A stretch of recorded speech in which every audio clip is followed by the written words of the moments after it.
Hi everyone, welcome to our pre-match press conference for our game, Europa League game against Sevilla tomorrow evening. Let's start with Damish. Hi, Eric. Thank you. With this concerns, sorry.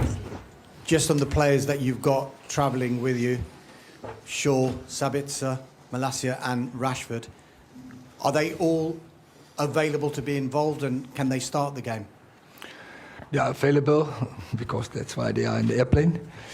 But I will take my decisions tomorrow. Today we are training. We will see what the reaction is, and then tomorrow we will take the decision. Is Luke Shaw one that you'll have to make a particular decision on, given the issues you have in central defence on Sunday? We have to, for all, we have in particular take decisions. Simon Peach. Question for both of us. Okay, Eric, with Rashford, were you surprised at the speed he's recovered, and would he be available to start the game? And for Christian, how important would progressing in this competition be to Manchester United, and how do you view the tie after the first leg? As I said, all the players, you want to always keep all the players fit. So that is always an objective, besides, of course, the main objective, win the game.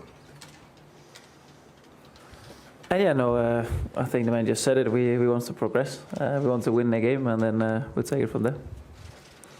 Samuel. Eric, just on Marcus, how many training sessions has he had before today? He had one session with the team, but he had some sessions before individually. And just about Christian, you said at the weekend how much of a natural he is. In a game like this, where there's so much riding on it and it's a knockout tie, is he even more important in this setting, having a player like that who can keep the ball?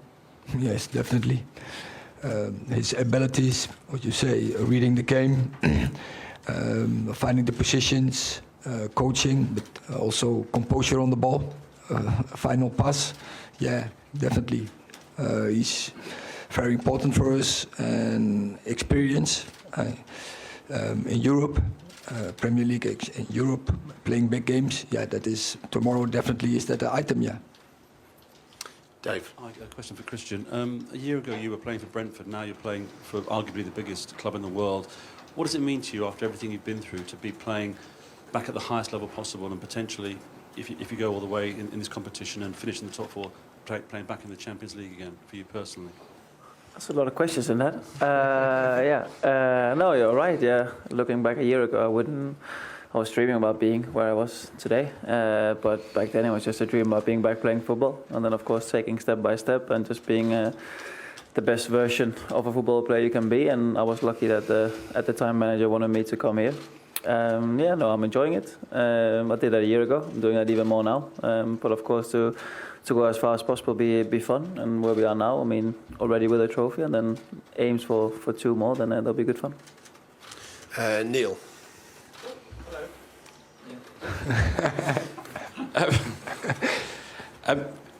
Could I just ask, were you confident that you were able to play at this level with a club of the size of Manchester United when you came back? I don't know how you do with. I think it's a wrong question, because I mean football is football. It doesn't matter where you play, and for me it's always been the same. If you play for United or you play for Brentford, you go on a football pitch to play football. So I think it's taking the question into an account that it's just everyone on the pitch is football players. And Eric, have you maybe put unnecessary pressure on yourself because of the second half in the first leg? It's clear how the game went. It's a tie about 2 legs. I think we play over 60 minutes quite well, and then the last 30 minutes we dropped in level, and we became passive. It's not acceptable. We know that, and you see what happened when you are playing a game for only 60 minutes. You can't do it, and when you do it, you get punished. So we have to be aware of it, and I think the lesson we spoke about, we have taken the lesson on Sunday, and then you have seen a different Man United, but tomorrow we have to go again. Laurie. Hi, question for Christian, if that's okay. You came back into the team. It was like you hadn't been away. That was the 17th time that you started with Casemiro and Bruno Fernandes, and you've won 15 of those and drawn 2. I just wondered, could you talk a little bit about that relationship and what it's like to play with them? Yeah, no. Also, like I said after the game, it's two very good football players. So it's for me easy, and I think for anyone to really fill in the extra gap between them. It's been easy. So no, it's been good. And like I said, I didn't even know we had that many games without losing. But obviously that's something that in the future when Bruno's not suspended, we're gonna keep going. Adam. Christian, quite similar to Laurie's question there. Casemiro and Bruno, you've built up that relationship with them. In your career, where does that rank that midfield in terms of what you've played with? And also Bruno Fernandes missing tomorrow, how important is that going to be, and how much are you going to miss him in a big game and a big occasion like tomorrow night? First question, I think this midfield is one of the best I've been part of.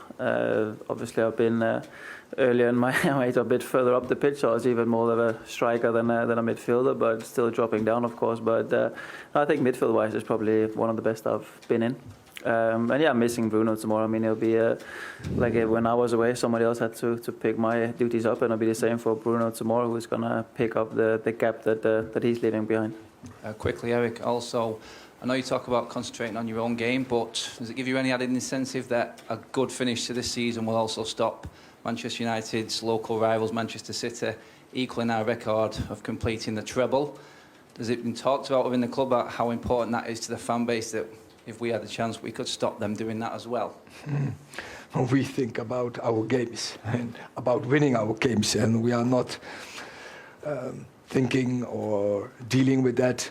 We have to improve our game and win our game and our next game, so we don't go into that we get distracted from issues like that.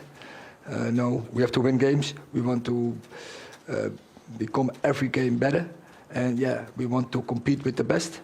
But therefore we have to progress, and we know we have to progress even more. Flex.